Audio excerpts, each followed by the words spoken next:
Le quartier Pisevin, on est 1 an après la mort du petit Fayed. On aura un bureau de police qui sera inauguré le 26 août dernier dans le quartier, dans ce quartier nîmois, gangréné par le trafic de drogue. 270 millions d'euros d'argent public aussi qui vont être consacrés au cours des 3 prochaines années à ce qu'on appelle la rénovation et la transformation du quartier. Alors, est-ce que le quartier peut s'en sortir? 32-16 pour en parler avec les grandes gueules. Ça fait longtemps que les gens de Pisevin veulent être aidés, que ce soit repris en main.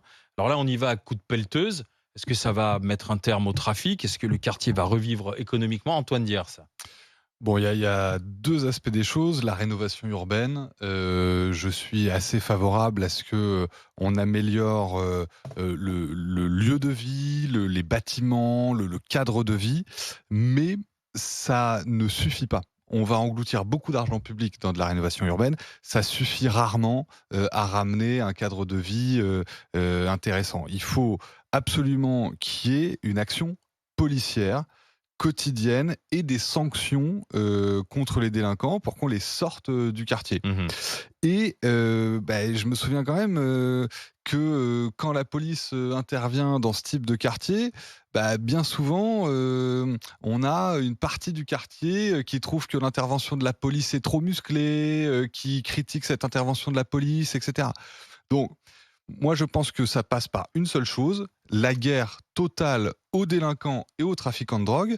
Et c'est par l'envoi de policiers. Il va y avoir un commissariat à l'intérieur, très bien, mais il faut que tout le quartier soit prêt à dire ce qu'il voit, à balancer les noms pour se débarrasser du trafic de drogue et de la délinquance. Il n'y a que comme ça que ce quartier pourra retrouver, d'après moi, une vie correcte.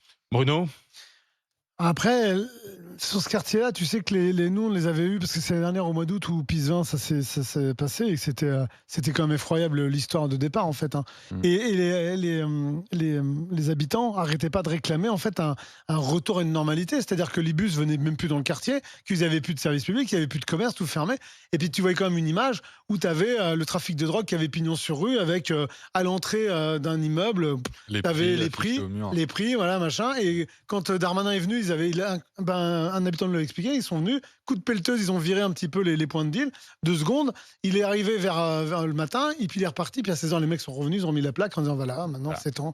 Et donc en fait, il y a plein de choses à faire. La rénovation urbaine, elle est normale, elle se fait partout. C'est-à-dire que tu vois, à Saint-Denis, ils ont arrêté avec les grandes tours de plusieurs dizaines d'étages, et puis ils te refont des trucs plus petits, avec des espèces de petits immeubles de 5-6 étages. Donc en fait, déjà, c'est un peu plus humain, c'est peut-être un peu plus convivial aussi. Et puis après, il faut faire revenir aussi des commerces, tout ça. Mais alors là, tu as raison. À un moment donné, pour faire revenir tout ça, va falloir faire la chasse aux trafiquants. Mais la chasse aux trafiquants, c'est pas d'arriver à 14 h l'après-midi puis de dire, il n'y a personne, tout va bien.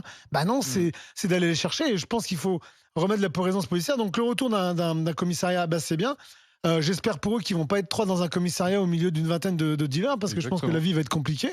Donc il va falloir quand même. Mais ce qu'avait prévu, ce qu'avait promis Darmanin, ça met 1 an. Sauf que de remettre des policiers, peut-être que. Enfin, au lieu de les envoyer tous au JO, peut-être qu'il fallait peut-être en mettre une centaine là-bas puis faire un peu le ménage quand même. Mais le problème, c'est que tu les dégages de Pisevin.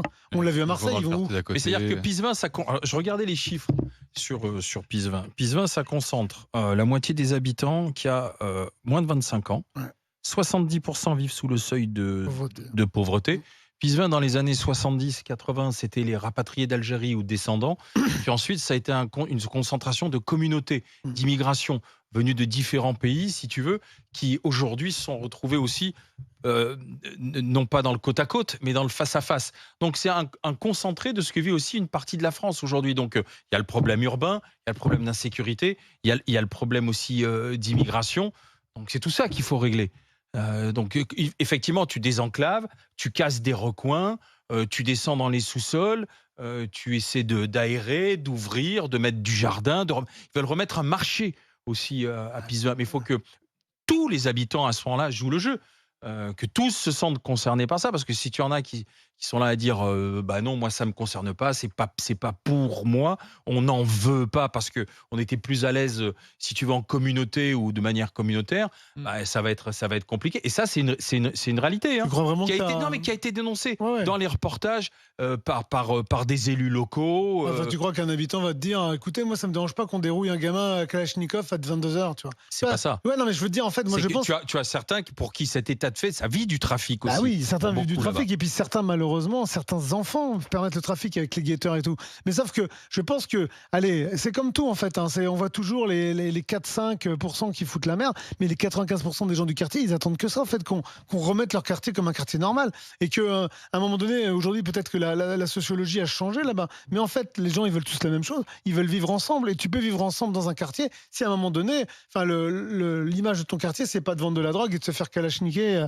à pas d'heure. Tu vois, à un moment donné, il faut être raisonnable aussi. Tu vois, il faut vraiment faire un vrai travail pour virer ces mecs-là. Quoi. Tu dis 4-5% du quartier qui foutent la merde. Bon, j'aimerais être aussi optimiste que toi parce que des opérations de police dans ce genre de cité, notamment de nuit, quand ils vont chercher les trafiquants, les délinquants, ils prennent des ordures balancées depuis les fenêtres, des boules de pétanque, tout ce qui peut passer par la main. Les Donc, mamans qui ont des enfants qui font ça. ben, Hein. Enfin, à un moment je donné, pense qu'il y a un peu plus que 4-5% de gens dans ces quartiers qui sont hostiles à la police. Mais je maintiens qu'il faut y aller. Il faut y aller de manière très, très ferme, aller les chercher, etc. Il n'y a pas de quartier abandonné. En revanche, dans le discours, j'entends on a concentré les gens, on les a mis là. Mais c'est pas tout à fait exact. Si dans ce quartier-là, ne reste que les gens les plus défavorisés, c'est parce que dès que quelqu'un réussit, il fuit ce quartier. Il n'y a pas de logique. Il n'y a pas de logique de mettre que des pauvres à cet endroit-là. C'est que du fait de la délinquance, les gens, dès qu'ils peuvent, ils s'enfuient. Et donc, j'imagine que si jamais on avait un soutien beaucoup plus fort à la police, ce quartier-là se porterait beaucoup mieux. Et donc, le premier enjeu, c'est d'équiper notre police, de leur donner C'est pas de trouver les du moyens. boulot. Quand tu as 70% des jeunes qui vivent sous le seuil de pauvreté, si tu veux, c'est peut-être ça. C'est ce que je voulais dire. Ils sont là. Sécurité et ensuite le boulot. Ils sont là parce que celui qui trouve du boulot, dès qu'il peut, il quitte le quartier. Dès qu'il peut prendre un appart ailleurs, il est obligé. Si tu n'as plus de bus qui est dans ton quartier, tu es obligé de te barrer de là pour le taf. Le premier enjeu, c'est bien la sécurité. Si c'était calme, sécure, les bus seraient encore là, le mec qui trouve un boulot voudrait pas partir aussi vite, etc. Donc moi je pense que le premier truc, c'est d'aller déglinguer les délinquants et les trafiquants. Joël Dagosseri. Non, mais beaucoup de choses ont été dites qui sont pas forcément fausses, hein, plutôt vraies. Moi, je me souviens, j'avais mon oncle qui vivait au Bosquet, donc à Montfermeil. Ah oui. Et bon, moi, j'ai grandi en 93, donc en fait, on prenait la voiture pour aller le voir de 93 à 93. Mais quand même, je me souviens vraiment l'arrivée en voiture au Bosquet. Pour moi, une enfant du 93, j'étais choquée. Je me disais, mais personne, ça ne peut rien produire de bon de vivre dans ce type de quartier, avec ce type de logement insalubre, de cage à poules. C'est impossible. Donc, la rénovation urbaine, oui, à 1000 fois oui, parce que déjà, ne serait-ce que de respirer, de pas avoir cette concentration, de mettre du verre, de mettre quelque chose de beaucoup plus petit que des tours qui s'enchaînent, c'est déjà mieux. Il faut désenclaver aussi, parce qu'il faut que les forces de sécurité puissent rentrer plus facilement. On avait des cités qui étaient construites vraiment avec des accès difficiles, où les gens pouvaient mettre des points de contrôle. Moi, je me rappelle, en arrivant au Bosquet, il y avait des points de contrôle. Il y avait des points de contrôle, etc. Et même chez moi, à Saint-Ouen, il y avait des points de contrôle. Donc ça, c'est vraiment important en termes de rénovation urbaine, ne serait-ce que pour les habitants. Voilà, c'est vraiment mieux. Ensuite, bien sûr, il faut de la police, etc. Mais il faut de l'éducation, la politique de peuplement. Quand tu dis les gens, justement, ils réussissent et après, ils s'en vont. Qu'est-ce qui se passe? Par qui ils sont remplacés? Par les nouveaux pauvres. Voilà, par des nouveaux pauvres. Encore plus pauvres, etc. Donc, la politique de peuplement aussi, c'est important, mais l'éducation, c'est important. Il faut sortir de ces taux des chèques, j'ai envie de dire, parce que 70% de la population qui est en dessous de la pauvreté, enfin des jeunes qui vivent en dessous du seuil de pauvreté, c'est un taux d'échec. Il faut sortir de ça et il faut remettre vraiment. C'est là où l'école est hyper importante. C'est là où justement on doit mettre les moyens. C'est là où la politique de M. Macron, par exemple, sur les débuts, où j'étais extrêmement favorable de diviser les classes en deux, etc.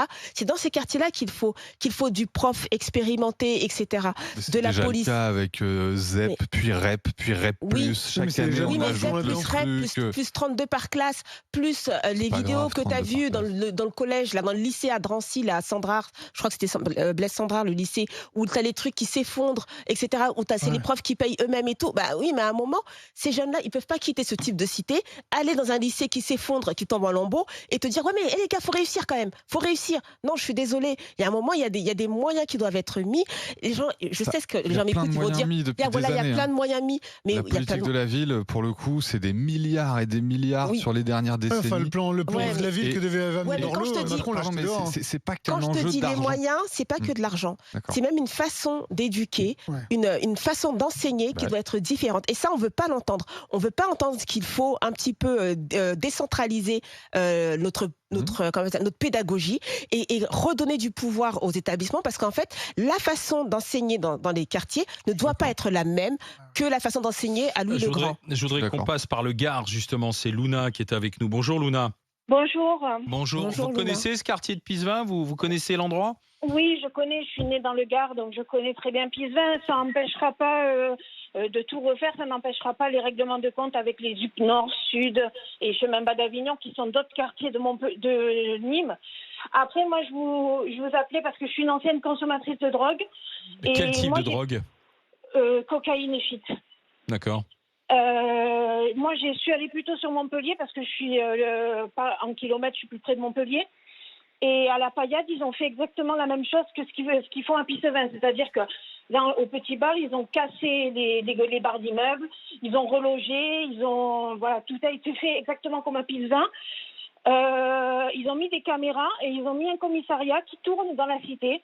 Mais ça n'a jamais arrêté les points de deal. Ils se sont juste décalés pour pas que les caméras les voient. Mais Ça n'a est-ce que strictement ça, rien changé. ça Donc, ça n'a rien changé? Mais attendez, Luna, vous dites ça n'a rien changé. Mais pour les habitants, est-ce que leur quotidien, quand même, s'est un peu amélioré ou pas? Ben, disons que les dealers se mettent plus dans les cages d'escalier, mais il y a toujours des points de deal et il y a toujours... ça s'est peut-être à peine amélioré, mais il y a toujours l'insécurité. Il y a toujours, à Montpellier, il y a des tirs aussi, de règlement de compte. Bon, moi, je pense qu'à Pissevin, ça ne changera rien, de toute façon. Ah oui, vous êtes assez pessimiste. Complètement. Parce que j'ai vu, je vous dis, avec un commissariat, des caméras... Oui, mais on ne peut pas laisser en l'état.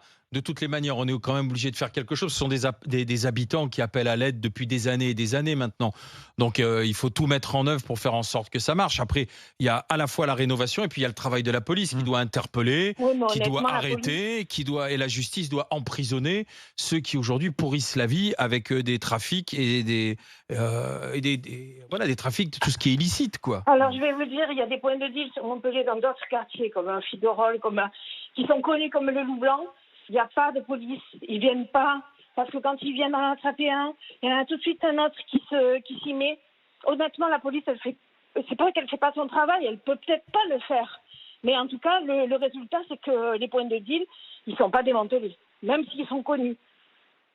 Merci Luna, merci de ce témoignage, merci d'avoir été avec nous. Vous dites, vous dites, je suis une ancienne consommatrice. Comment vous en êtes sortie? J'ai fait un scanner des poumons et j'avais un nodule. Du coup, j'ai dû arrêter le shit, la cigarette et la cocaïne du jour au lendemain. Et là, aujourd'hui, ça va? Ah oui, ça va, ça fait 10 ans. 10 ans, tant mieux, vous avez refait votre vie, vous en êtes sortie. Voilà, c'est ça.